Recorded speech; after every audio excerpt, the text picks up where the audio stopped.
중요한 내용입니다. 우리가 부처님을 바라보는 관점, 참 다른 종교에 비해서 불교라는 종교는 그 믿는 대상이 굉장히 다양하죠. 우리가 한 분의 부처님을 어떤 믿음의 대상으로 삼는 것이 아니라 정말 셀 수 없을 만큼의 경전에서는 많은 부처님들이 등장을 해요. 그러다 보니까 이제 처음 불교를 접하는 분들에게는 상당히 혼돈이 옵니다. 왜냐하면 어떤 사찰에 갔더니 아미타불을 하고, 어떤 사찰에 갔더니 약사열애를 하고, 또 어디 갔더니 서가모니 불을 하고, 그죠? 이런 어떤 부처님의 그 모습이 다양하게 사찰마다 신앙생활이 이루어지고 있고, 또 그것뿐만이 아니라 이제 보살도 다양하잖아요, 그죠?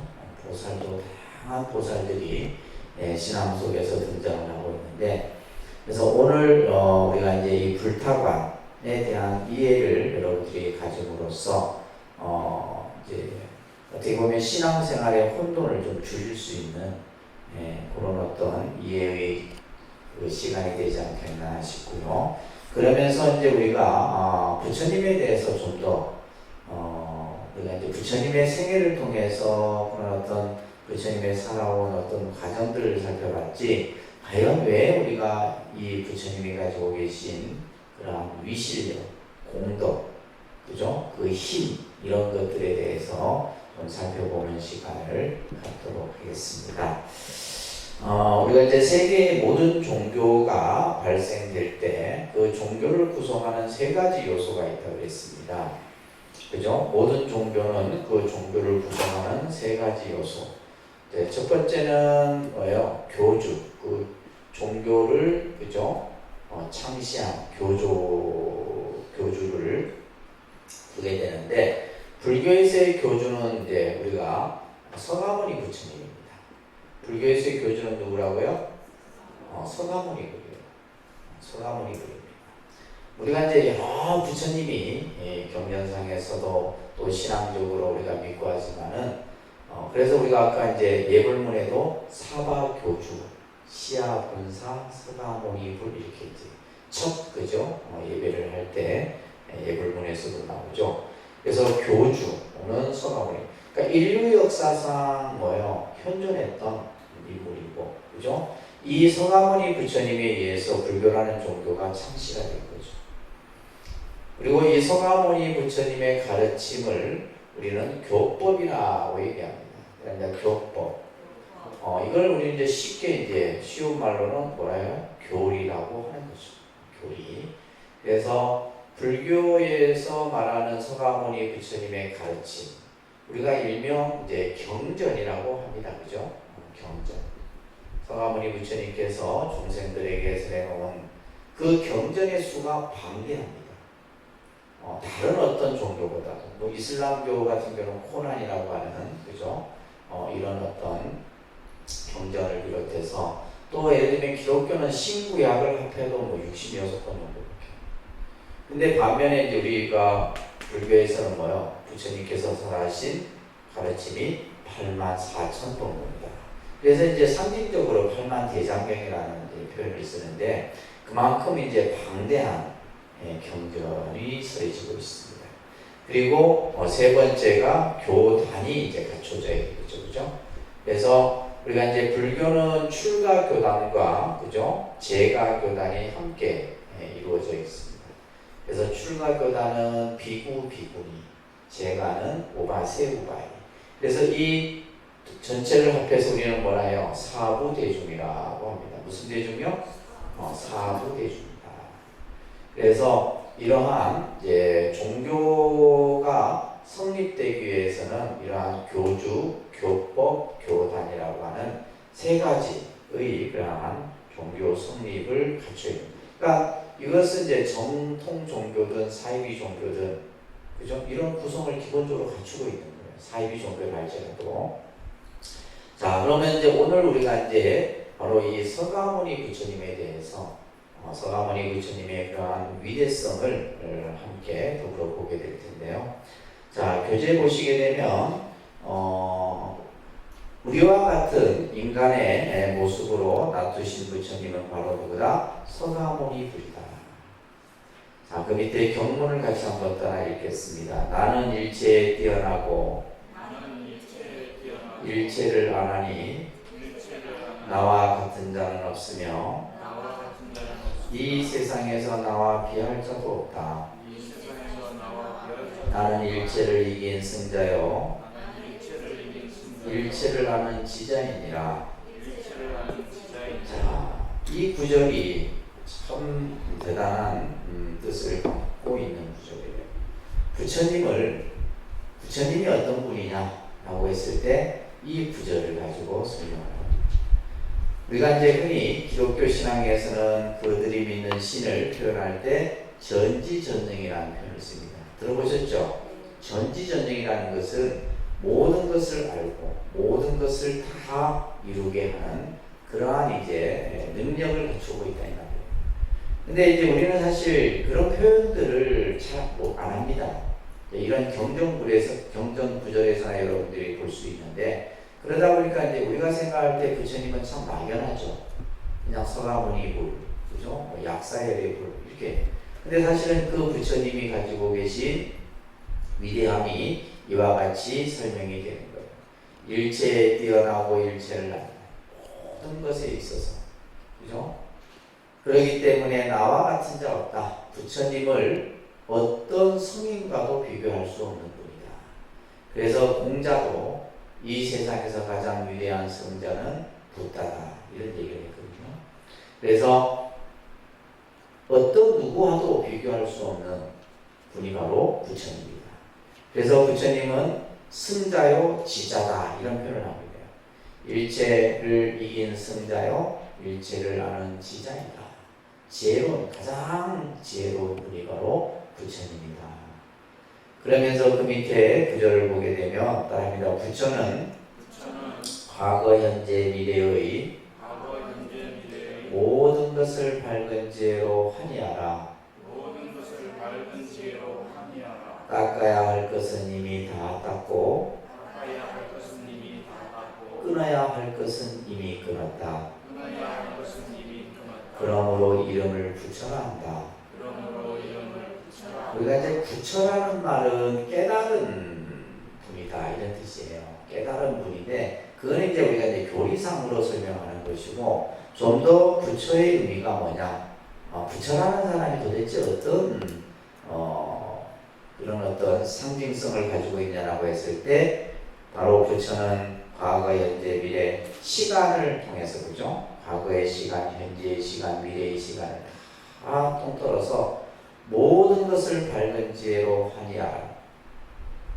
그래서 바로 지혜로 하니하라라는 것은 일체의 실상의 그러한 모습을 깨달았다는 거죠.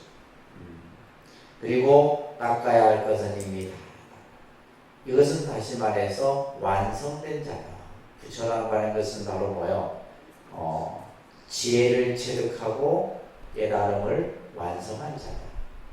또한 끊어야 할 것을 이미 끊었다. 모든 일체의 번뇌를 다 끊었다. 그래서 닦아야 할 것을 다 닦고 끊어야 될 것을 끊었다. 그러므로 그 이름을 부처라 한다. 그래서 이 자방경에 이 부처의 의미를 가장 잘 드러내는 구절이에요. 이 구절이. 그래서 굉장히 중요한 구절입니다. 그래서 부처라고 하는 의미가 뭐냐? 일체의 지혜를 깨닫고, 그죠? 또한 그 깨달음을 통해서 중생들을 이익되게 하고 행복의 길로 이끄는 그 이름을 바로 부처라 한다. 그래서 우리는 부처님을 늘 찬탄합니다. 하나님 천상천하에 부처님 같은 이 없고 시방세계에도 또한 비할 자 없으니 세간에 있는 나의 진실된 견해로는 일체 부처님 같은 분은 없나니라. 이 개송은, 그죠? 한자로 된 개송은 우리 불자들이 저희 한 10년만 다니면 무슨 뜻인지도 모르고 따라합니다. 이거 이제 기도문 끝에 나오죠. 천상천하 무여불 시방세계 영무비 세간 소유 와진견 일체 무유여불자. 근데 이 뜻이 뭐냐? 부처님이 가장 이 세상에서 위대함을 찬탄하는 거예요. 찬탄. 그래서 천상천하 하늘이 하늘 아래 부처님 같은 분이 없다. 부처님만이 가장 위대한 분이다. 또한 시방세계, 그죠? 시간과 공간을 통틀어서 어느 누구도 부처님과 견줄 자가 없다는 거예요. 아이들이 옛날에 그래요. 스님, 부처님이 높아요, 예수님이 높아요. 비교의 대상이 되지 않는 거예요. 사실은. 그래서 세간에 있는 나의 진실된 견해로는, 그죠? 우리가 여기 진실된 견해라는 말은 온갖 지식과 정보를 다 내가 통틀어서 그것을 살펴보아도 말이에요. 일체 부처님 같은 분은 없다. 이렇게 이제 부처님의 위력을 찬탄하게 됩니다. 자, 이와 같은 엄청난 우리가 알지 못하는 부처님이 그러한 능력을 갖추고 계시는데, 아까도 말씀드렸듯이 불교는 왜 이렇게 많은 부처님이 계시는 거예요? 그죠? 그냥 한 부처님만 계셔도, 서가모니 부처님만 계셔도 이렇게 그냥 혼돈스럽지는 않을 거예요. 그런데 너무나 많은 부처님이 등장을 하고, 또 신앙적으로도 이제 부처님의 그러한 다양한 모습들이 나타나죠. 그죠? 자, 먼저 우리가 살고 있는 이 우주 공간이라고 하는 이제 상황 속에서 우리는 시간과 공간 속에서 살아갑니다. 그죠? 시간과 공간이라고 하는 속에서. 그래서 우리가 이제 시간을 얘기할 때는, 자, 시간을 얘기할 때는 과거, 그죠? 과거, 현재, 미래. 뭐 이거는 다 아시는 내용이잖아요. 그죠? 시간을 과거, 현재, 그죠? 미래라고 얘기를 합니다. 그래서 과거세, 현재세, 미래세에서 시간을 얘기할 때는 3세 얘기를 해요. 이거 꼭 기억하셔야 돼요. 그러니까 3세. 3세는 과거와 현재와 미래. 자, 분명히 우리가 이제 현재의 부처님은 누구라 그랬어요? 서가모니 부처님이에요. 지금 현재 부처님은 누구? 서가모니 부처님이에요. 서가모니 부처님께서 법문 서가면 가운데에서 내가 부처가 되기 전에 과거에도 수많은 부처님이 계셨다. 그래서 그것을 상징적으로 이제 여러분들 교재에도 보면 과거 칠불이라고 하는 개념이 나와요. 과거의 부처님이. 서가모니 부처님도 이미 오래전에 부처였고, 그 이전에도 부처였고, 그 이전에도 부처였고. 그래서 그런 이야기들이 경전에서 수도 없이 써있습니다. 자, 과거에 어떤 부처님이 계셨느냐? 바랍니다. 비바시불. 이거 다 외우셔야 돼요. 과거 칠불이 뭐냐? 쫙 나와야 돼요. 바랍니다. 비바시불, 시기불, 비사부불, 구유손불, 군하모니불, 가섭불, 서가모니불.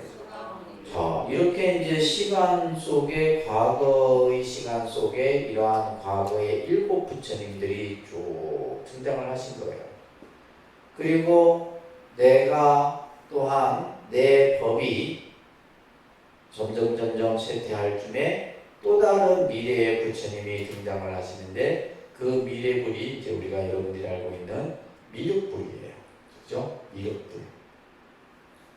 미륵 부처님이 언제 오시냐면 56억 7천만 년 이후에 서가모니 부처님이 열반, 서가모니 부처님이 열반하신 지금 이제 우리가 2700년이죠. 올해가 2667년이니까. 그러면 앞으로 미륵불이 출현할 시기가 56억 7천만 년 후예요. 여러분들이 이제 우리가 보면 이 시간이라고 하는 속에서 인도인들은 가장 긴 시간을 겁이라 이렇게 표현합니다. 1겁이 시간으로 치면 12억 9,700만 년이 1겁이에요. 그러니까 이걸 세요. 그냥 셀 필요 없어요. 그냥 가장 오랜 시간, 가장 긴 시간. 그래서 이 겁이라는 시간을 얘기하고, 가장 짧은 시간을 찰나라 얘기합니다. 찰나는 마하의 시간보다도 더 짧아요. 우리가 예를 들면 순식간에 찰나간에 이렇게 표현하잖아요. 그죠? 그래서 가장 짧은 시간의 단위를 찰나라 그러고 가장 긴 시간을 겁이라 그래요. 그래서 경전을 보다 보면 겁의 다양한 표현들이 나와요. 항아사거, 나유타거, 아승지거 이런 이제 숫자들이 나오는데, 그러니까 다시 말해서 겁이라는 시간만도 한량없는 시간인데 여기에다가 항아사겁이라고 이렇게 붙이면 뭐냐면, 항아사는 겐지스 강의 모래를 말하는데 모래수만큼의 시간이에요. 그러니까 다시 말해서 셀 수 없는 시간을 표현할 때 겁이라는 시간을 씁니다. 아시겠죠? 자, 이런 것들은 경전을 보다 보면 이런 표현들이 나와요. 자, 그래서 이러한 이제 우리가 시간 속에, 자, 예를 들면 인류가 생존했던 시간 50억만 년, 그죠? 몇백만 년 전. 그러니까 이렇게 이제 우리가 보통 화석이 발견되거나 어떤 예를 들면 우리가 빙하 시대에 갔을 때 인류가 생존했던 시간들 수억 년 전 이런 식의 이제 우리가 상상할 수 없는 시간들 얘기하잖아요. 마찬가지예요. 서가모니 부처님이 열반하신 후 56억 7천만 년 이후에 미륵불이, 그래서 2000년대에 보게 되면 2000년대가 사회가 세계적으로 혼돈했던 시대인데 이때 이제 막 미륵불을 주청한 사람들이 나와요. 그러면서 뭐라 얘기하냐면 서가모니 부처님의 시대는 가고 이제 미륵불이 온다. 그래서 미륵을 믿도록 했던. 그래서 이제 이 미륵신앙은 참 우리나라 역사 속에서도 보면 이제 후삼국 시대 때, 그죠? 결혼이라든지, 그죠? 이런 이제 뭔가 사회가 혼란하고 국가가 혼란할 때 새로운 어떤 메시아적 성격으로 이 미륵이 등장합니다. 자신을 미륵이라 얘기하면서. 그래서 희학도 이제 예를 들면 우리가 대순진례나 이런 데 보면 미륵이 또 있어요. 대순진례, 민족신앙 종교 같은 데 보면, 그래서 이 미륵이 안 빠져요. 이 미륵. 그래서 이제 우리가 불교에서는 시간적으로 이렇게 지금 설명을 하고, 공간적으로는, 그러니까 공간은 우리가 크게 동서남북 이렇게 얘기를 합니다. 그죠? 이것을 사방이라고 해요. 그러니까 동서남북. 사방인데 여기에다 중앙을 하게 되면 오방이 돼요. 오방이 되고 상하를 하게 되면 육방이 돼요. 동서남북에다가 상방, 하방.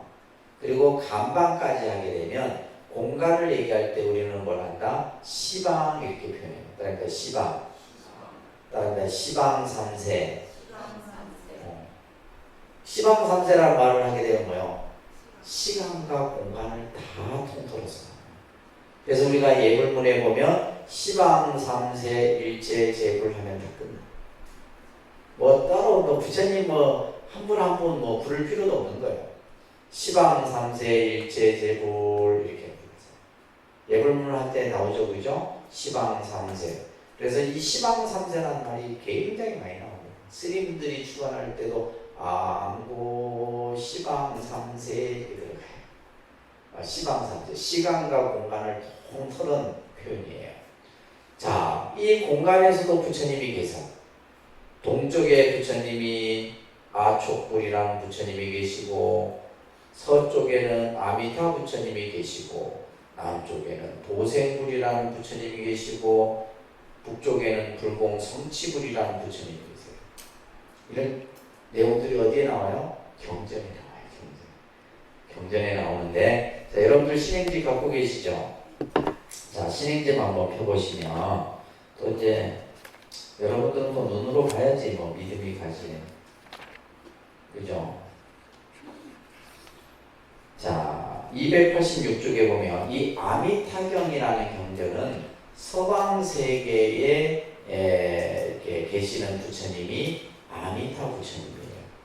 여기에 보면 자, 동방 나오죠. 두 번째 줄에 나오죠. 동방에 아촉비불, 수미상불, 대수미불, 수미강불묘. 이런 부처님들이 얼마만큼이냐? 항아사수 제불이다. 항아사의 모래수만큼의 많은 부처님이 계시다. 동방에 이렇게 많은 부처님. 그 밑에 보면 또 남방에 나오죠. 일월동불, 명문강불, 대영경불, 서방세계 무량수불, 무량상불, 무량단불, 대강불. 또 뒤에 넘겨보시면 북방세계도 나오고, 그 밑에 보면 하방세계, 상방세계. 그래서 이 아미타경은 육방세계의 부처님을 이렇게 지금 출연을 하심을 이렇게 설명하고 있어요. 아시겠죠? 이렇게 그래서 이런 개념에서 봤을 때 불교는 시간과 공간을 하나의 큰 틀에서 보고 있습니다. 그러니까 우리가 예를 들면 공간적 개념에서 우리는 뭐야? 북쪽은 안 좋다 생각하잖아요.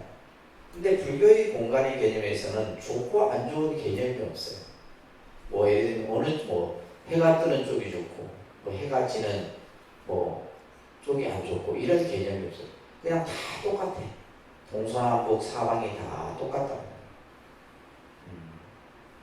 그래서 여러분들 이사 갈 때 어느 방향으로 갈까? 불교적 입장에서 가고 싶은 대로 가시면 됩니다. 중요한 것은 어디로 가느냐가 중요한 것이 아니라 그곳에서 어떻게 내가 집을 만드느냐가 중요합니다. 그래서 이러한 이제 시간과 공간 속에서 이러한 많은 부처님들이 등장을 합니다.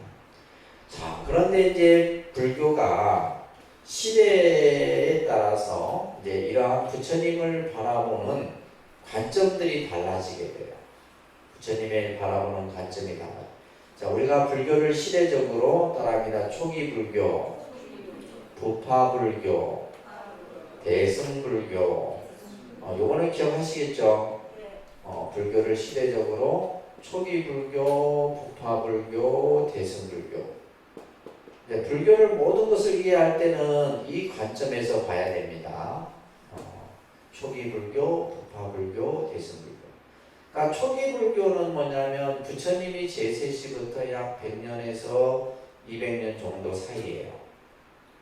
이때는 모든 사람들이 부처님을 서가모니 부처님, 일불, 다시 말해서 서가모니 부처님만을 뭘로 생각한 거예요? 부처님으로 생각했다. 이때는 예를 들면 서가모니 부처님께서 아미타불을 얘기하고 예를 들면 미륵불을 얘기하고 과거불을 얘기하고 한다 할지라도 사람들의 머릿속에는 오로지 부처님 하면 누구? 서가모니 부처였어. 그래 일불 중심이었어. 일불 중심. 그러다가 부파불교 시대가 되게 되면 부처님을 바라보는 생각들이 다양해집니다. 그래서 이때는 이불 중심으로 나와요. 이불 중심인데 하나는 법으로 부처님의 가르침을 똑같은 불의 입장으로 본 거예요. 부처님의 가르침. 그래서 법화경 같은 경우는 경전이 바로 부처님과 같다. 이렇게 설명해요. 법화경에서는. 그래서 경전이 있는 곳에 부처님이 계시다. 이렇게 설명합니다. 이런 개념들이 지금 이 부파불교에서 이미 이제 형성이 되는 거예요. 그래서 부처님이 설해놓으신 법, 진리가 부처님과 똑같이 생각합니다. 그리고 이제 또 우리가 이제 서가모니 부처님, 육신의 모습으로 나타난 서가모니 부처님을 이것을 이제 색신이라고 합니다. 그래서 이불 중심으로 나와요. 그러니까 이불 중심이 이제 대승에 와서는 이제 교재에도 나와 있듯이 초기, 중기 이렇게 이제 대승불교가 발전되면서 경전에 따라서 이제 이러한 개념들이 더 확고하게 자리를 잡게 돼요. 그래서 대승 초기의 대표적인 경전이 이제 반야부 경전입니다. 무슨 부경전? 반야부. 그 다음에 여러분들이 들어봤던 화엄경, 법화경 이런 경전들이 대승 초기 경전이에요. 그러니까 이 대승 초기 경전에 봤더니 부처님을 이렇게 묘사하고 있는 거예요. 어떻게? 이제 부처님의 그 법을 그죠? 하나의 법신으로서 생각하고 있고 또 서가모니 부처님이 또한 육신의 모습으로 나타난 부처님으로 그래서 여기에서는 좀 따라합니다. 법신, 색신, 이신불이 이제 부파불교의 요 이신불의 개념이 좀 더 발전이 돼서 법신과 색신의 모습으로 나타나게 됩니다. 법신은 말합니다. 시간과 공간을 초월한 초인적인 불타를 상징한다. 자, 여기에서 이제 중요한 거예요. 여러분들 여기에서 이 개념을 잘 이해하셔야 됩니다. 초기 불교에서 부파불교까지는 부처님을 바라보는 중심이 서가모니 불이었는데 이 서가모니 부처님을 어떻게 봤냐면 인간으로서의 붓다로 봤던 거예요. 인간으로서의 붓다. 그러니까 지금 우리가 생각하는 뭐 절대적이고 그냥 부처님만 믿으면 모든 것이 다 이루어지고 이런 개념이 아니었어요. 그냥 인간 모습으로서의 붓다로 봤던 거예요. 그래서 부처님의 가르침을 잘 배우고 잘 실천하고 잘 수행하면 우리도 부처님과 같이 성불의 길을 갈 수 있는 이런 개념들이 초기 불교, 부파불교 때. 그래서 뭐냐면 부처님을 신격화시키지 않았다. 그러면 부처님을 지금과 같은 신격화의 모습이 나타난 건 언제부터? 대승 초기부터예요. 그것을 가장 잘 드러내는 것이 법화경이에요. 여러분들 법화경 보셨어요? 법화경은 절대적입니다. 법화경 신앙은 절대적 신앙이에요. 그래서 이 법화경은 뭐냐면 모든 사람들에게 깨달을 수 있다라는 성불의 확신을 주면서 부처님의 위대성을 그대로 나타내는 경전이 법화경입니다. 법화경이 아주 묘한 그런 가르침을 담고 있어요. 그래서 법화경이나 화엄경이나 반야부 경전이나 이런 경전에서 이제 부처님을 뭐예요? 신격화시킵니다. 그래서 법화경 같은 데 보시게 되면 부처님의 모습만 그려도 다음 생에 성불해요. 부처님의 명호만 불러도 예를 들면 이제 아미타경 같은 경우에도 보면 나무 아미탑을 10번만 불러도 다음 생에 극락세계에 갑니다. 이런 신앙들이 대승불교에 들어오면서 나타납니다. 그래서 대승불교에 와서는 이제 부처님이 뭐가 된 거예요? 신격화되었다. 요 구분이 굉장히 중요한 기준점이에요. 아시겠습니까? 그래서 초기와 부파불교 시대 때는 인간 모습으로서의 붓다의 모습으로 그려지다가 대승불. 그래서 예를 들면 이제 초기 불교 이쪽에 하는 사람들은 뭐 이 대승경전을 경으로도 보지 않습니다. 실제로. 그래서 이제 중국 불교에서 뭐 만들어진 위경이다 이런 얘기까지도 나오는데 그래서 상당히 뭐는 이제 공부를 여러분들이 더 깊이 했을 때 다루어지는 문제고 그래서 대승불교에 들어오면서 보다 부처님을 신격화시키고 그리고 대승중기 AD 7세기 이후에는 이러한 부처님의 그러한 모습을 세 가지 모습으로 정립이 됩니다. 대표적인 이제 유가 유식계통의 경전에서 이런 것들이 나와요. 그래서 대승중기에 이제 유식 사상이 등장을 하게 되는데 여기에서 이제 삼신설의 개념이 확립이 되게 됩니다. 따라합니다. 법신, 보신, 화신 이거 기억하셔야 돼요. 그래서 우리가 이제 지금 우리가 대승불교 시대죠. 지금 우리가 이 시대는 무슨 불교 시대? 대승불교 시대라는 말이에요. 이 대승불교 시대는 바로 이러한 삼신불의 개념으로 여러분들이 불신론을 이해해야 됩니다. 그래서 첫 번째가 법신입니다. 그죠? 법신은 진리 그 자체를 불의 모습으로 보는 거예요. 진리, 부처님의 말씀 그 자체. 그래서 이 법신은 뭐냐면 형상이 없습니다. 형상도 없고 모양도 없고 그죠? 우리가 볼 수도 없는 거예요. 그런데 그것을 상징적으로 우리가 만들어 놨어. 그 부처님이 바로 청정법신 비로자나불이에요. 따라합니다. 청정법신 비로자나불. 비로자나라는 말은 바이로차나라는 이제 인도 범어를 사용해서 광명이라는 뜻이에요. 빛은 뭐예요? 온 세상을 다 비추잖아요. 그래서 이 법신 부처님은 이 세상에 아니 계신 곳이 없어. 시간과 공간을 통틀어서 온 우주 법계에 충만해 계시는 부처님이 바로 법신불이에요. 비로자는 불입니다. 그래서 이제 특히 해인사 같은 사찰은 화엄사상을 바탕으로 만들어진 사찰이에요. 그래서 해인사 같은 경우는 본존불이 비로자불이에요. 해인사 대적 그 법당에 가면 본존불 딱 가운데, 그래서 우리가 이제 주불이라고도 합니다. 그 사찰의 주불이 어떤 부처님이냐에 따라서 그 사찰이 신앙이라든지 또 그 어떤 실천 방향이라든지 이런 것들이 틀려져요. 그래서 해인사 같은 경우는 이제 비로자불 부처님이 이제 중심이에요. 저희 이제 통도사는 뭐요? 통도사는 서가모니 부처님. 그래서 통도사는 법당에 365일 서가모니 부처님밖에 안 합니다. 서가모니 굴을.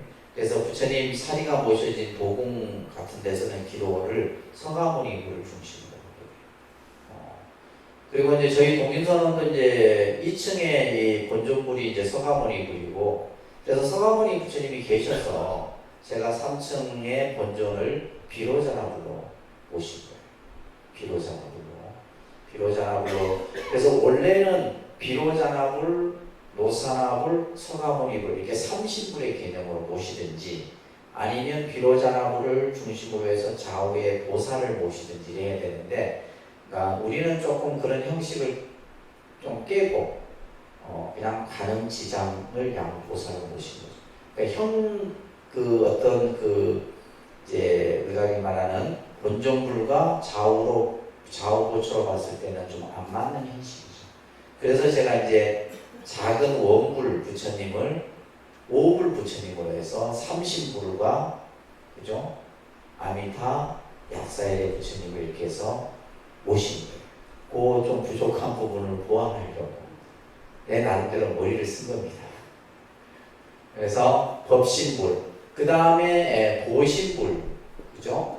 자, 이 보신불이 여러분들이 잘 이해를 하셔야 되는데, 자, 보신불은 뭐라 설명이 되어 있어요? 그러니까 보살이 수행을 쌓아 그 본원을 성취하여 공덕의 과보로서의 깨달음을 얻은 부처님. 자, 이 보신불은 어떤 부처님이냐? 모든 부처님은 과거에 보살로서 수행을 합니다. 서가모니 부처님도 과거에 보살로서 수행을 했고, 비로자나 부처님도 과거에. 그런데 여기에서 본원을 세워요. 본원. 이 본원이라고 하는 것은 보살이 수행하고자 세운 근본 원인데, 이 원을 성취해. 그리고 그 원의 공덕을 통해서 부처가 되신 부처님인데, 우리가 이제 이 30불에서는 원망보신 노사나불 이렇게 표현합니다. 그러니까 원망보신 노사나불. 그래서 삼신불이 모셔진 법당 같은 데서만 이 노사나불을, 우리 이제 독립선언도 이제 소불은 노사나 부처님이 표현되어 있습니다. 근데 우리 노사나 부처님을 잘 이렇게 본 적이 별로 없어요. 그러면 이 보신불의 대표적인 분이 누구냐면 바로 약사엘의 부처님이에요. 약사엘의 부처님이 12가지 원을 세워서 그죠? 부처가 되신 부처님이고, 그 다음에 또 한 분이 계시는데 아미타불이에요. 아미타 부처님은 48가지 원을 세워서 성불하신 부처님이에요. 그래서 이런 부처님들을 무슨 부처님이라 한다? 보신불이다. 그 다음에 마지막 화신불. 화신불은 이제 다시 말해서 중생의 모습으로 변화하여 놔두신 부처님. 그래서 서가모니불이라고 우리가 이제 얘기를 하는데, 이 서가모니불을 1100억 화신 서가모니불 이렇게 표현합니다. 그러니까 1100억 화신. 1100억 화신이라는 뜻은 뭐냐? 1100억의 몸으로 나타났다. 그러니까 서가모니 부처님은 한 분이 아니라 그 부처님이 놔두신 몸이 1100억의 몸이에요. 우리가 어마어마한 이제 모습으로 그 부처님의 모습으로 나타난 거예요. 그러니까 이제 우리가 뭐 만불명호 뭐 천불명호 이런 이제 기도문도 있지만은 그 부처님의 수를 우리는 뭐다 셀 수가 없어. 그래서 불가설, 불찰, 미진수불이다 이렇게 표현해 경전에서. 불가설, 가히 말할 수 없고 가히 말할 수 없는 그 셀 수 없는 수많은 부처님. 그런 부처님들이 뭐다 우주법계 중간에 계시다. 여러분들도 나중에 부처가 되실 분들 아니에요? 그럼 여러분들은 뭐가 되는 거예요? 보시불이 되는 거예요. 원을 세워서 내가 보살로서 수행을 해서 깨달음을 이루어서 부처가 돼요. 자, 이것을 이제 삼신불이라 하는데, 자, 삼신불을 여러분들이 이해를 할 때 이렇게 이해를 하셔야 돼요. 이게 이제 법신이라면, 법신은 뭐냐? 그 불의 근본이에요. 부처님의 근본. 당체를 말합니다. 그 다음에 보살이 수행을 쌓아서, 그죠? 원을 성취하여 이룬 부처님을 보시불이라 해요. 그 다음에 1100억의 몸을 놔두어서 중생을 교화하는 부처님을 우리는 화신불이라고 합니다. 자, 이 그림으로 봤을 때 뭐요? 법신과 보신이 같고, 법신 안에 화신이 있고, 화신 안에 법신이 있고, 그죠? 이 전부 뭐요? 이것을 삼신일체 사상이라 한다. 이게 이제 제일 핵심이에요. 삼신이 뭐다? 일체가 하나다 이런 말이에요. 바랍니다. 삼신일체. 다시 말해서 비로자나 부처님이 곧 서가모니 부처님이고 서가모니 부처님의 그 당체는 비로자나불이다. 또 아미타 부처님의 법신은 비로자나불이고, 그죠? 또 이 보신불 안에 뭐요? 화신이 있고 화신불 안에 보신이 있고, 그래서 삼신이 전부 하나예요. 이거는 뭐냐면 결국 불교에서 셀 수 없을 만큼의 많은 부처님이 등장하지만은 어떤 부처님이든지 그 부처님의 모습 속에는 삼신이 다 갖춰져 있더라. 예를 들면, 자, 이 화신을 얘기로 든다면, 자, 여러분들도 몸을 놔둡니다. 이 화신은 몸을 변화한다 이런 뜻이거든요. 몸을 놔둬요. 여러분들은 몇 가지 몸으로 놔둬요? 그죠? 지금 내가 거울에 비춰진 내 모습, 이게 내 몸이다. 근데 예를 들면 여러분들은 집에 가면 아이들에게는 어머니의 몸이 됩니다. 내 몸이지만 어머니의 몸. 이거 화신이에요. 어머니의 몸으로 놔두고, 또 아내의 몸으로 놔두고, 남편의 몸으로 놔두고, 아버지의 몸으로 놔두고, 그죠? 또 여러분들이 이제 친정이나 시가에 가면 뭐요? 며느리가 되고 딸이 되는 거예요. 또 이모가 되고 고모가 되고 삼촌이 되고, 예를 들면 직장에 가면 또 누가 되고 누가 되고. 한 몸이 아니라 실제 우리는 여러 몸을 놔두고 세상을 살아가고 있는 거예요. 그래서 이 화신 안에 우리의 근본 당체인 법신이 이 안에 있는 거고, 이것을 놔둔 것이 화신이고 이것을 닦아가는 것이 보신이고, 이렇게 해서 이 삼신이 서로 다르지 않다라는 사상이 불신론의 가장 핵심이에요. 그러니까 이제 뭘 경계해야 되냐면, 이것을 이해 못하는 사람은 스님 아미타 부처님이 약사의 부처님보다 헐 뭐가 낫니 못하니 우결을 따지고 하는 이런 경우들인데, 이건 어리석어요. 이 공부를 안 했기 때문에. 아시겠어요? 예를 들면 다 똑같은 거예요. 아미타 부처님이나 서가모니 부처님이나 비로자나 부처님이나 노사나 부처님이나. 그래서 실제 불교에서는 우리가 예를 들면 삼신이 결국 하나인 거예요.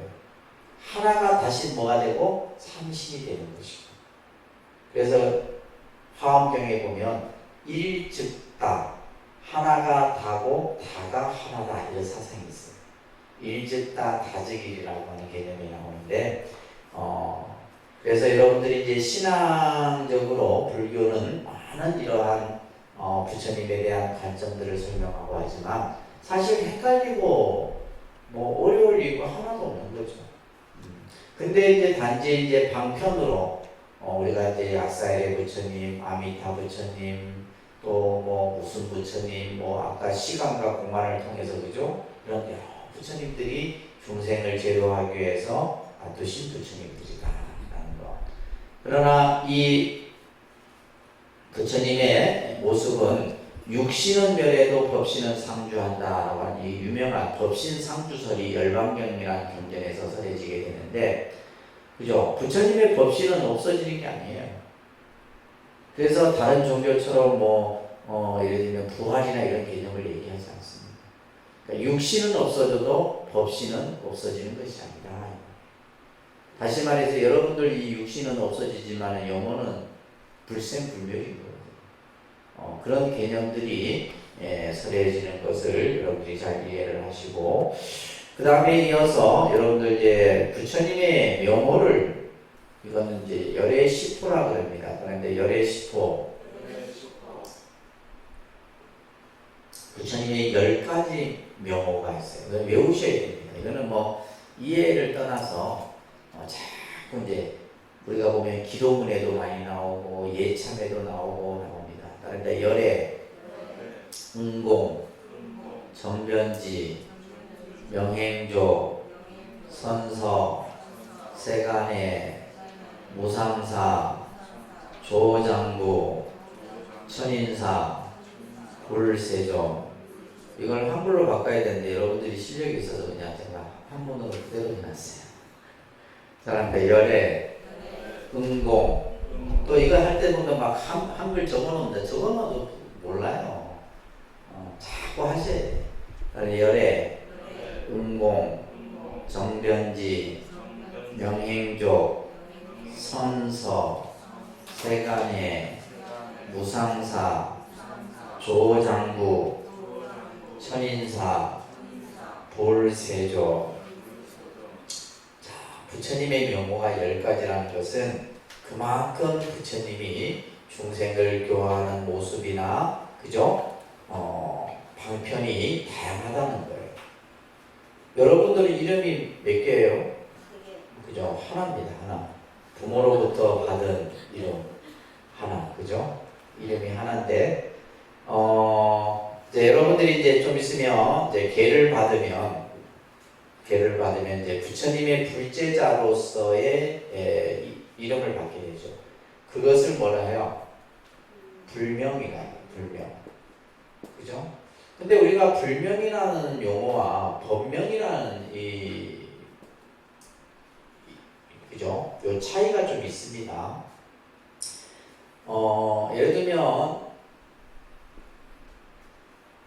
여러분들이 이제 또 우리가 이제 일반적으로 그냥 용어들을 쉽게 사용하다 보면 그 용어가 제대로 된 의미와 다르게 정립이 되는 경우들이 굉장히 많아요.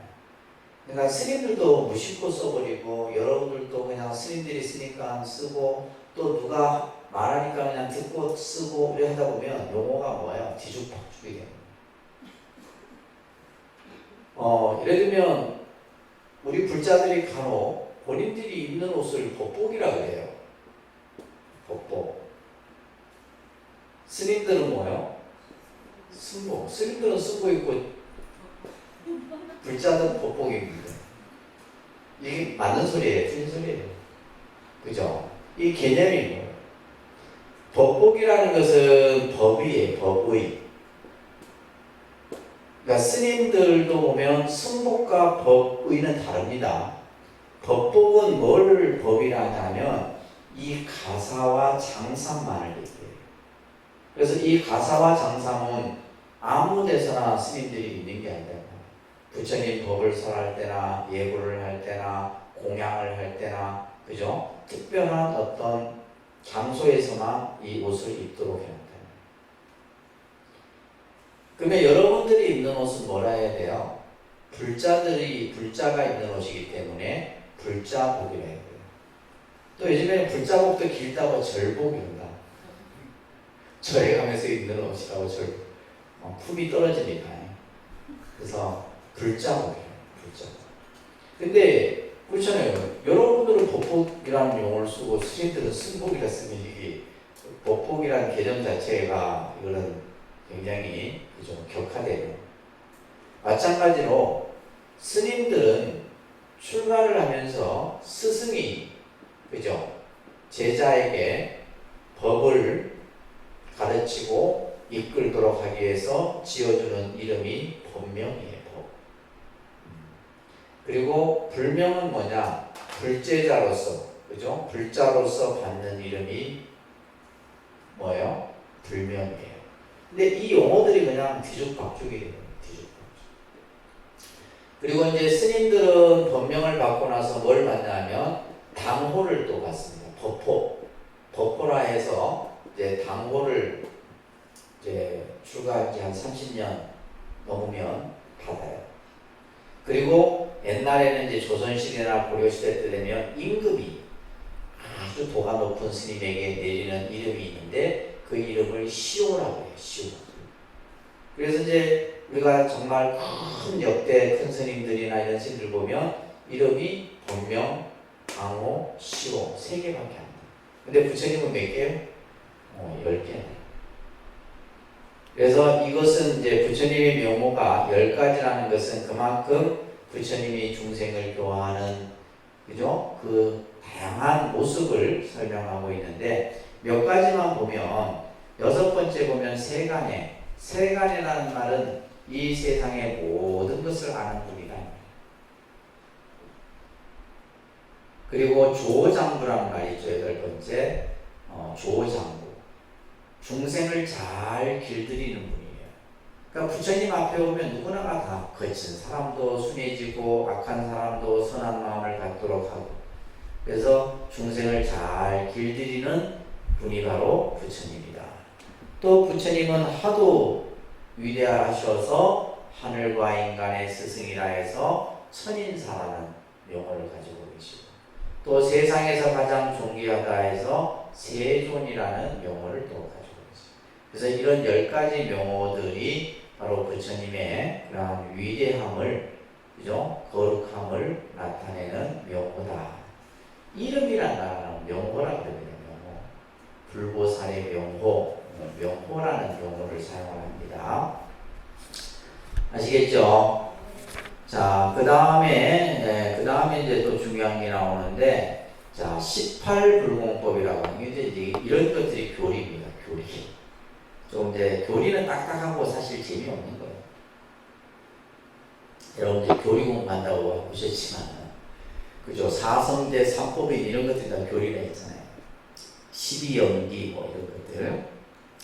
이 18불공법은 뭐냐? 부처님만이 가지고 계신 공덕상을 18불공법이라고 해요. 이거는 다른 보살들은 가지고 있지 않습니다. 오로지 부처님만이 가지고 계신 위대함을 그대로 나타내는 공덕의 모습이 이제 18가지가 되는데 그 중에 이제 심력이라고 있어요. 일체를 아는 힘, 그죠? 우리가 말하는 전지전능한 힘, 이것을 심력이라고 해요. 부처님은 그래서 심력을 갖추고 계십니다. 여기에 보면 4번째 중생의 근기를 다 아는 힘을 가지고 있어요. 여러분들 딱 보면 다 알아요. 이게 상근기인지 중근기인지 하근기인지 근기를 다 아시는 거예요. 그래서 근기에 따라서 부처님은 중생을 제도하잖아요. 그죠? 뿐만이 아니라 7번째 보세요. 어떠한 수행에 있어 어떠한 길을 가야 하는가, 그죠? 어떻게 닦아야 하는가를 다 알아요. 우리 부처님이 말씀하신 대로 하면 다 되는 거예요. 그리고 8번째 보면 중생의 과거에 대해서 전생을 다 안다는 거예요. 여러분들이 전생에 어떠한 업을 지어서 금생에 태어나서 각오를 받고 하는 것을 다 알아요. 부처님은 그걸 다 압니다. 뿐만이 아니라 미래에 대해서 다 알아요. 여러분들이 죽고 나서 사후에 어디에 태어나고 어떤 업을 받고 하는 것까지도 다 알아요. 부처님은 이러한 마음의 힘을 가지고 계십니다. 그래서 우리가 예를 들면 다른 종교처럼 뭐 전지전능하다 막 이런 강조 안 해도 우리가 부처님이라고 하는 이 18가지의 공덕의 모습을만 알아도 부처님이 얼마만큼 그 힘이 대단하다는 것을 알 수가 있죠. 그 다음에 사무소회라는 것이 있는데 4가지 두려움이 없이 항상 법을 써요. 다시 말해서 어떠한 법을 설함에 있어서도 자신감이 있는 거예요. 윤회를 말씀하셔도 인연법을 말씀하셔도 그죠? 항상 자기가 부처님 스스로가 설하는 법에 대해서 내가 두려움이 없이 자신감을 가지고 중생을 제도합니다. 그 밑에 삼념주 보세요. 삼념주라는 것은 항상 부처님은 생각이 어느 한쪽에 치우치지 않아. 항상 정념 정지의 상태에 머무는데 첫 번째가 뭐예요? 중생이 부처님을 신봉하지 않더라도 뭐 그 중생에 대해서 미워하거나 서운해하거나 이런 마음을 내지 않는다. 또 신봉하더라도 좋아하거나 그 사람을 또한 뭐 그죠? 편애하거나 하지 않는다. 이게 참 다른 종교의 그런 그와 좀 다르죠, 그죠? 다른 종교는 뭐예요? 안 믿으면 지옥 간다고 그러잖아요. 안 믿으면 지옥 가고 이런데 불교는 그런 게 없어요. 부처님은 근데 단지 이제 뭐 인연이 있느냐 인연이 없느냐가 중요한 거예요. 그래서 인연이 있는 중생이면 부처님은 어떻게 해서라도 그 중생을 제도하고 교화하지만은 인연이 없는 중생은 부처님도 어쩔 수 없다 이런 얘기를 합니다. 그래서 무연 중생은 나도 제도할 수 없다. 그래서 여러분들이 이제 그러한 개념들을 잘 이해를 하셔야 돼요. 그래서 이러한 세 가지의 바른 마음에 항상 머물고 마지막에 부처님이 가지고 계신 큰 마음이 바로 대비심이에요. 중생을 늘 연민히 여기는 마음, 그죠?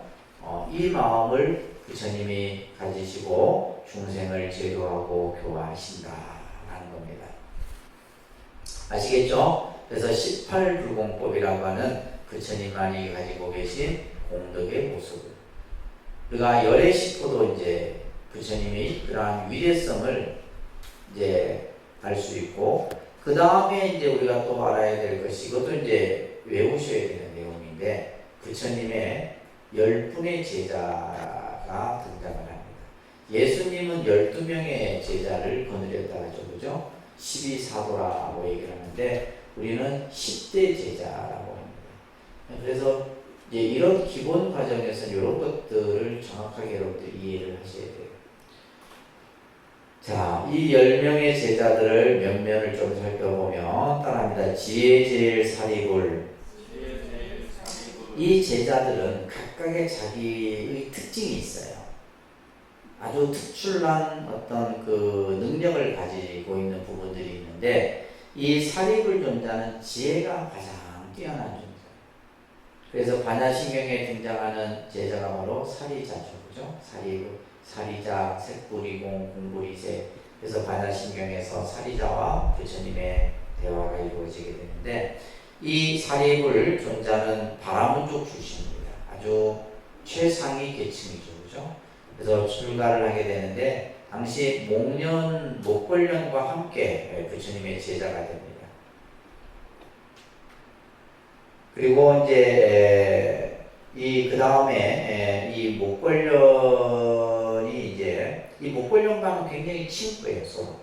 사리불과 목걸련은 산자야의 제자였는데 굉장히 어떻게 보면 당시 정신적 지도자의 위치에 있었던 제자입니다. 근데 이 두 제자가 이제 부처님께 귀의를 해서 이제 사리불은 지혜제일이 되고 그 밑에 목걸련은 신통제일이 됩니다. 따라합니다. 신통제일 목걸련. 이 목걸련도 이제 바라문족 출신인데 특히 우리가 목걸련 존자는 우리가 7월부터 이제 공행되는 우랑훈제와 이제 그 기원이 바로 이 목걸련 존자로부터 시작이 돼요. 잠깐 소개해드리면 이 목걸련 존자가 아버지가 돌아가십니다. 아주 이제 뭐 집안이 경제적으로 풍요로웠어요. 그래서 아버지가 돌아가시고 자신이 이제 아버지의 그런 어떤 가게를 잇고자 이제 장사를 떠나기에 앞서서 어머니에게 근데 이 어머니가 신성이 포악하고 뭔가 이렇게 늘 사치를 즐겨하고 이런 사람이었어요. 그리고 부처님 법을 믿지도 않고 그래서 이 목걸련이 이제 장사를 하기 떠나기 전에 어머니에게 신신당부를 합니다. 이제 어머니가 풍족하게 생활할 수 있도록 이제 자금을 드리면서 부처님께 공양도 올리시고 또 어렵고 가난한 사람들에게 베푸시고 그러면서 생활하시도록 이렇게 해놓은 거예요. 그리고 나서 이제 이 목걸련이 장사를 가서 크게 돈을 벌어서 돌아옵니다. 그리고 나서 이제 이 어머니가 목걸련이 이제 어머니에게 어머니 제가 시키는 대로 다 하셨습니까? 이 어머니가 내가 네 시키는 대로 다 했다. 근데 가만히 보니까 그렇지도 않은 거예요. 이제 동네에 소문도 흉흉하고 그러면서 어머니가 이렇게 얘기해요. 내 말이 거짓말이면 내가 죽어서 무간지옥에 떨어질 것이다. 근데 얼마 후에 어머니가 죽습니다. 죽고 나서 이제 이 목걸려는 집안을 다 가산을 정리하고 이제 출가를 하게 되죠. 그리고 이제 수행을 해서 이 목련이 신통을 얻어요. 신통. 신통이라는 것은 이제 불가사의한 힘을 얻게 돼요. 그래서 목련존자가 신통을 얻고 나서 제일 먼저 했던 것이 뭐냐? 우리 아버지 어머니가 과연 어디에 가 계실까? 그래서 신통력으로 천상세계를 살펴봤더니 아버지는 이미 천상락을 누리고 계십니다. 살아생전에 좋은 일을 많이 했던 분이라. 근데 천상을 다 뒤져봐도 어머니가 보이지가 않아요. 그래서 다시 그죠? 축생의 세계, 아수라 세계, 육도 세계를 쭉 살피다가 결국에는 뭐예요? 지옥까지. 근데 지옥을 다 뒤져봐도 지옥이 이제 18지옥, 28대 지옥이 지옥이 나와요. 우리 지장경에 보면 다 나옵니다. 이 지옥을 다 뒤져봐도 어머니가 안 보여요. 근데 그 지옥 밑에 또 지옥이 있는데 그 지옥이 무간지옥이에요. 그 지옥은 한 번 빠지면 다시 빠져나올 수 없는 지옥. 그래서 무간지옥이라고 해요. 근데 그 지옥에서 고통을 받고 있는 거예요. 어머니가. 그래서 아들을 보자 나 좀 구해달라고 막 애원을 해요. 그래서 목련이 자기가 가지고 있는 신통의 힘으로 어머니를 구하려고 해도 구해지지가 않아요.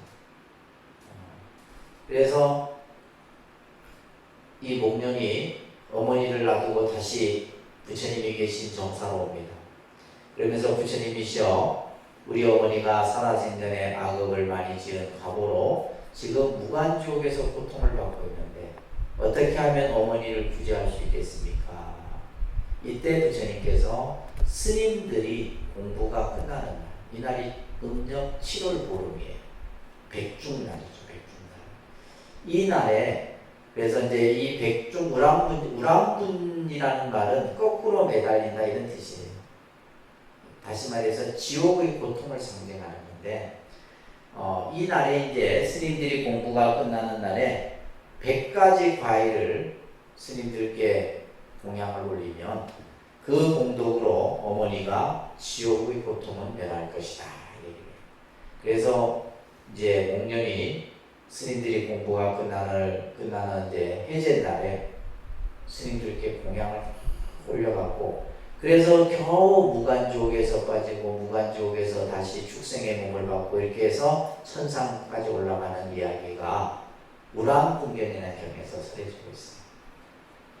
그래서 이제 이 또 일설에는 지옥문이 백중날 한 번 열린다고 해요. 지옥에서 고통받는 지옥 중생들이 그날 한 번 고통을 쉬는 날이에요. 그래서 이제 사찰에서 이제 선망부모 유주무주 고원 영가들을 위해서 이제 백중날에 천도제를 지내는 풍습들이 그래서 이게 이제 농경문화하고도 연결이 돼 있어요. 그래서 우리나라가 이제 농경사회일 때는 음력 7월 보름이 뭐냐면 백종이라 해서 흰백자에다가 발뒤꿈치 종자를 써서 이날 농부들이 이제 농사일을 하고 모내기부터 해서 힘들게 농사일을 하다가 그날 하루 쉬는 날이에요. 그래서 마을 잔치도 열리고 이런 또 농경문화하고도 연결이 되어 있고 일본은 이 백중을 어마어마하게 중요하게 여깁니다. 그래서 일본에서 오봉이라고 해요. 오봉. 그래서 이날은 뭐냐면 우리 추석과 같아요. 그래서 이제 일본 사람들이 뭐예요? 자기 고향에 가서 조상에게 조상의 그 묘에 제를 지내고 특히 이제 일본은 오봉날에 스님을 집으로 모셔서 천도제를 지냅니다. 우리는 뭐예요? 절에다가 모셔서 가잖아요. 아니 일본은 뭐예요? 스님들이 집집마다 가셔서 제를 지내죠. 그래서 일본에서는 오봉이 연휴가 길어요. 일본 같은 경우 그런 문화들이 있게 됩니다. 그래서 이 목관련 존자에 의해서 우락 문제가 시작이 되게 되죠. 그 다음에 이제 세 번째 두타제일 마하가섭입니다. 그러니까 두타제일 마하가섭.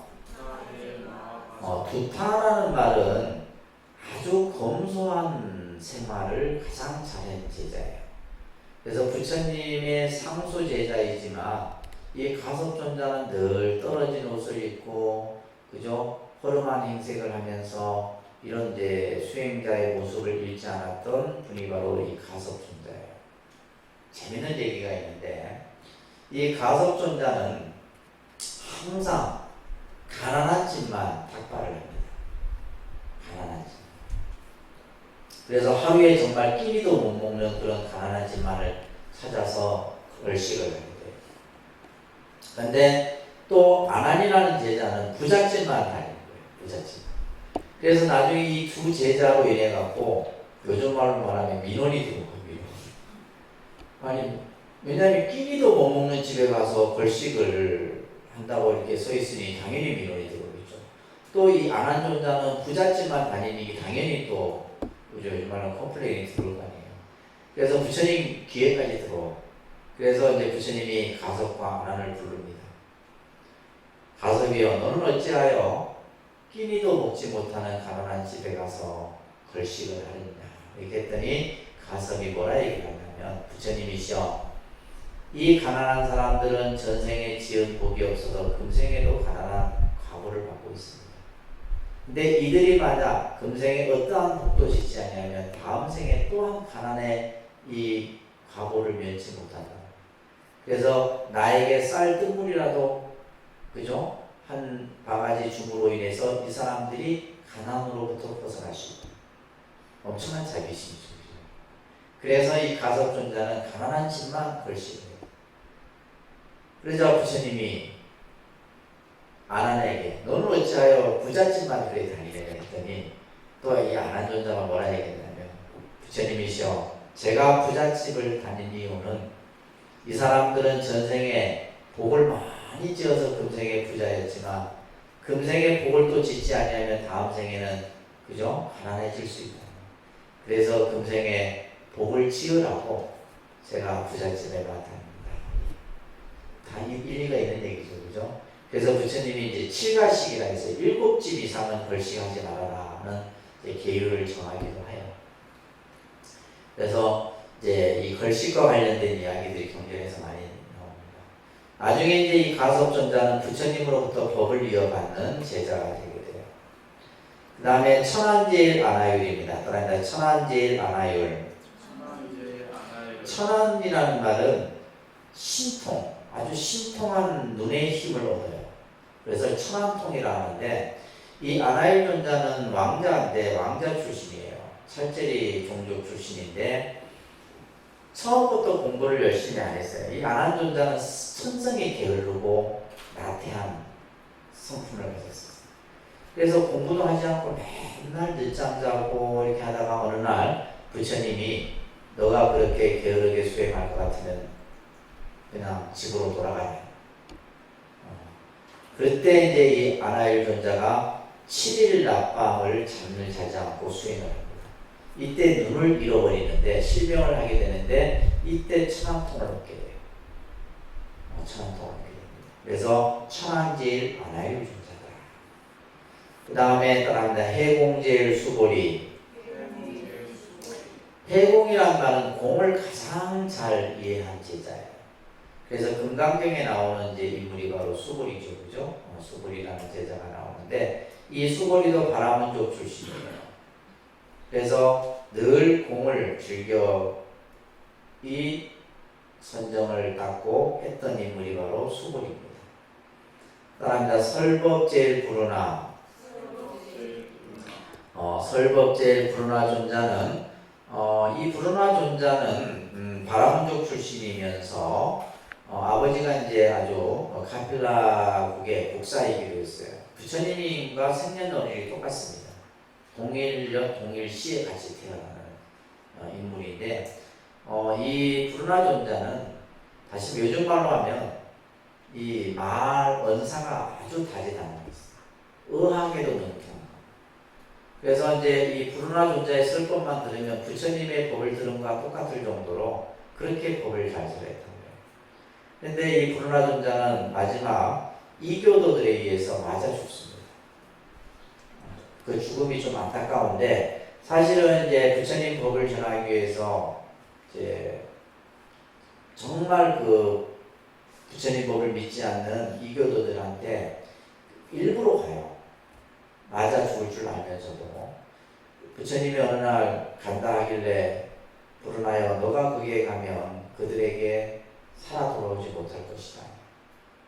부처님이시여 제가 그럴지라도 그들에게 부처님 법을 전하겠습니다. 그런 어떤 각오로 부처님 법을 설했던 제자가 바로 불운하존자, 설법제일 불운하라고 얘기해요. 따라서 논의제일 마하가전념. 논의라는 말은 토론을 가장 잘했던 제자예요. 어떤 주제를 가지고 토론을 이끌고, 그죠? 발제를 하고 이런 어떤 것을 가장 잘했던 제자가 바로 마하가전념이에요. 부처님 법에 대해서 아주 논리 있게 설명을 하고 이것을 가장 잘했던 제자고, 그 다음에 따라합니다. 지게제일 우바리. 지게제일 우바리 존자는 유일하게 천민 출신이에요.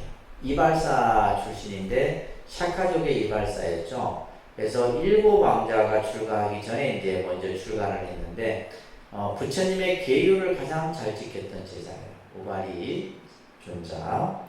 그래서 부처님께서 이제 열반하신 후 이제 경전을 편찬할 때 특히 우바리는 계율을 이렇게 이제 합성을 해서 우바리에 의해서 이제 계율이 제정이 만들어지고 전파되게 되는 거예요. 그래서 우바리 존자입니다. 그 다음에 따라서 미랭제일 라우라. 미랭이라는 말은 남 모르는 선행을 가장 잘한 제자예요. 부처님의 아들이죠, 그죠? 근데 이 라우라가 처음부터 이렇게 착한 일을 한 것이 아니라, 처음에 이제 이 라우라는 최초의 삽입니다. 어린 나이에 이제 불교 교단에 들어오게 됐는데, 처음에 들어왔을 때는 말썽장이었어요. 늘 사고치고 말썽 부리고 하다가 이제 부처님께 야단을 많이 맞습니다. 여러 차례 야단을 맞아요. 그리고 나서부터는 뭐요? 남 모르는 선행을 잘 했던 제자가 바로 라오라입니다. 그리고 마지막 10번째 다문제일 아난타. 이 다문이라는 말은 부처님의 설법을 가장 많이 들었다, 이런 뜻이에요. 그래서 이 아난존자는 약 20년 이상 부처님을 시봉하면서 부처님의 가르침을 들으면 그 들은 것을 전부 기억했던 제자입니다. 그래서 나중에 제1결집 때 이 아난존자에 의해서 뭐가 송출이 돼요? 경이 송출이 됩니다. 그래서 우리가 이제 경전에 보게 되면 첫 구절에 보면 얘기 나오거든요. 이와 같이 나는 들었습니다. 요 구절부터 시작해요. 이것을 여시아문이라고 하죠, 그죠? 이와 같이 나는 들었습니다. 여기서 나는 누구예요? 아난이에요. 그래서 모든 경전은 이 아난에 의해서 전부 송출이 돼요. 그래서 다문제일이라고도 하고, 특히 이제 이 아난존자는 여성과 많은 이 인연이 있어요. 그래서 실제로 이제 여성의 출가를 계속 끊임없이 부처님께 권유했던 사람이 바로 아난이에요. 처음에는 여성 출가를 부처님이 반대하셨거든요. 여성의 출가를 허락하지 않았어요. 그래서 실제 이제 처음에는 초기 교단은 남자 중심이었어요. 비구 중심이었다가 한참 뒤에서야 이제 비구니 교단이 만들어지게 되는데, 바로 이제 부처님의 양모 마하파자파티, 부처님의 부인이었던 야수다라, 이제 이런 이제 그 샤카족의 500 여인들이 이제 출가를 하게 되는데, 그 출가를 계속 간청했던 사람이 바로 아난입니다. 심지어 막 부처님께 막 이래 얘기해요. 저 마하파자파티라는 분은 부처님을 어렸을 때 키워주신 분이 아닙니까? 이러면서 막 인정으로 호소하고 막 이러면서 이제 부처님을 설득하죠. 그래서 이제 비구니 교단이 만들어지게 되고, 이 10대 제자 가운데 가장 인물이 좋습니다. 이 하나님. 생기기로 아주 홀쭉하게 인물이 뛰어났던 제자라서 연한을 많이 당해요. 그러니까 여자의 유혹을 많이 받았던 제자가 바로 이 안한존자입니다. 그래서 능엄경이라는 경이 있는데, 이 능엄경이 어떻게 시작이 됐냐면, 안한이 길을 가다가 마등가라고 하는 그 이제 이 여인에게 꾀임에 빠지면서 경전이 이제 시작되는 경이 능엄경이거든요. 그래서 이 안한존자가, 그래서 우리가 이제 이 부처님 뒤에 탱화라든지, 우리 지금 후불 탱화라든지 조각에도 보면 10대 제자가 다 이렇게 묘사가 되어 있어요. 항상 이제 이 탱화 뒤에는 부처님의 10대 제자가 꼭 그려집니다. 지금 우리 2600도 이제 10대 제자. 그래서 이제 가장 나이가 많아 보이는 분은 가설이고, 가장 인물이 잘 표현된 분은 누구예요? 안한존자예요. 그래서 이제 이 10분의 제자들이 각자의 자기의 뭐예요? 그런 어떤 역할과 특징에 따라서 부처님을 항상 옆에서, 그래서 우리가 이제 보통 부처님이 이제 함께 했던 제자들이 이 10대 제자와 더불어서, 그죠? 경전, 금강경 같은 데 보게 되면 1250인이라고 하는 이 숫자가 항상 나오죠. 그래서 이 제자들과 늘 함께 수행하고 하면서 중생들을 제도하고 법을 설하고 했다는 것을 우리가 알 수가 있습니다. 자, 그래서 오늘은 여러분들이 부처님에 대한 관점, 그죠? 그래서 일불 중심에서 이불 중심으로, 그리고 삼불 중심으로 발전되었다. 그리고 부처님이 인간 모습의 부다로서 대승불교에 와서는 신격화된 부다의 모습으로 그 관점이 바뀌어지게 됩니다. 아시겠죠? 그리고 이러한 어떤 법신, 보신, 화신, 삼신의 개념이 결국 하나랍니다. 그죠? 삼신일체의 개념. 그래서 이 우주법계에 부처님은 충만해 계신 거예요. 따로 부처님이 어디에 계신 것이 아니라요. 이 우주법계에 부처님은 다 충만해 계시다라고 하는 그런 개념들이 나타나게 되고, 또 우리가 이제 부처님이 가지고 계신 18불공법, 그죠? 부처님의 위대함을 이 18가지의 공덕상으로도 알 수 있고, 또 부처님의 명호, 10가지 명호와 또 부처님의 10분의 제자들을 통해서 이러한 부처님의 위대성들을 여러분들이 느낄 수 있으리라 생각합니다.